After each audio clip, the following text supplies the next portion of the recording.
Hello children, good morning. आज हम class 7 के साइंस से पढ़ेंगे पार्ट 10 सजीवों में श्वसन।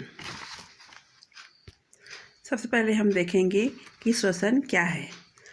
सभी जीवों में श्वसन एक आवश्यक क्रिया है जिसमें ऑक्सीजन ली जाती है और कार्बन डाइऑक्साइड और जल वाष्प बाहर छोड़ी जाती है। सबसे पहले हम देखेंगे कि मनुष्यों में श्वसन क्रिया के कौन कौन से अंग हैं।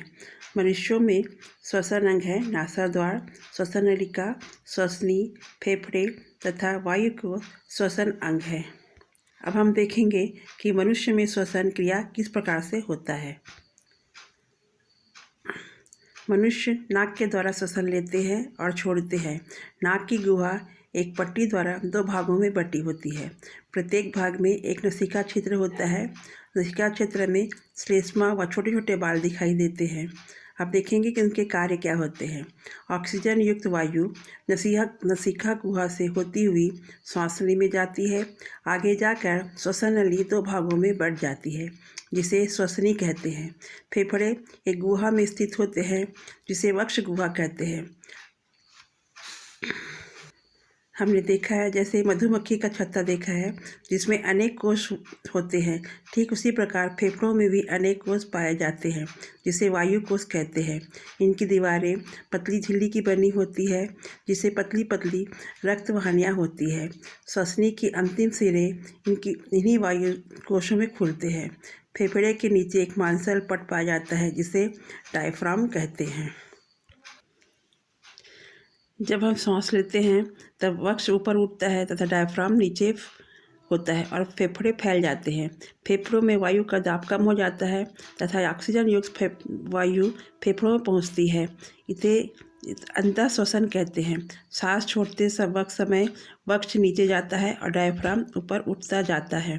फेफड़ों में वायु का दाब बढ़ जाता है और फेफड़े सिकुड़ते हैं जिससे फेफड़ों में कार्बन डाइऑक्साइड युक्त वायु बाहर निकल जाती है जिसे उच्छ्वसन कहते हैं। जिस प्रकार श्वास का लेना तथा छोड़ना क्रिया श्वासोच्छ्वास कहलाता है। कोई व्यक्ति 1 मिनट में जितनी बार श्वसन करता है वह उतनी बार श्वसन दर कहलाती है।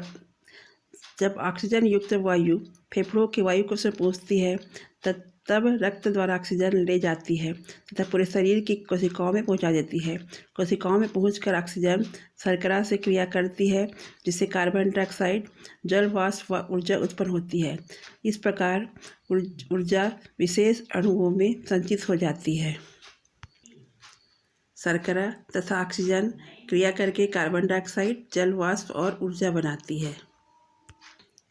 श्वसन के दौरान ऊर्जा अनेक रासायनिक क्रियाओं के फलस्वरूप उत्पन्न होती है। इन क्रियाओं में एंजाइम क्रिया की गति को बढ़ाते हैं। ये रासायनिक क्रियाएं सभी जीवों की कोशिकाओं में संपन्न होती है। इसे कोशिकीय श्वसन कहते हैं। कोशिकीय श्वसन मनुष्य बैक्टीरिया से मनुष्य तक सभी में संपन्न होती है। इस प्रकार हमने देखा कि मनुष्य में श्वसन क्रिया किस प्रकार से होता है। अब हम देखेंगे कि जंतुओं में श्वसन। सभी जंतुओं में अलग अलग प्रकार के श्वसन अंग होते हैं जैसे गाय, भैंस, सांप, छिपकली, पक्षी आदि भी की हमारी तरह फेफड़े द्वारा श्वसन करते हैं और ये फेफड़े इन सभी का श्वसन अंग है। कुछ ऐसे भी जंतु होते हैं जो गड़फड़ों से श्वसन करती है जैसे मछली। हमने मछली को देखा कि बार बार मुंह खोलती है और बंद करती है। इनके मुंह के दोनों ओर ढक्कन होते हैं।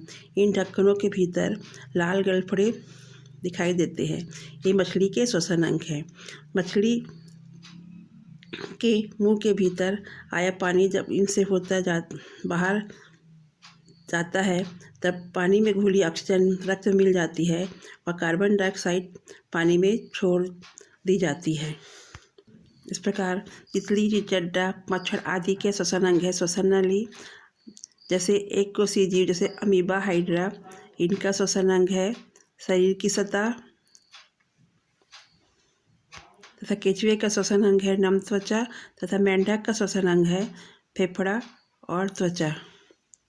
इस प्रकार हमने जंतुओं के श्वसन अंगों के बारे में पढ़ा कि जंतुओं में किस प्रकार के श्वसन अंग होते हैं।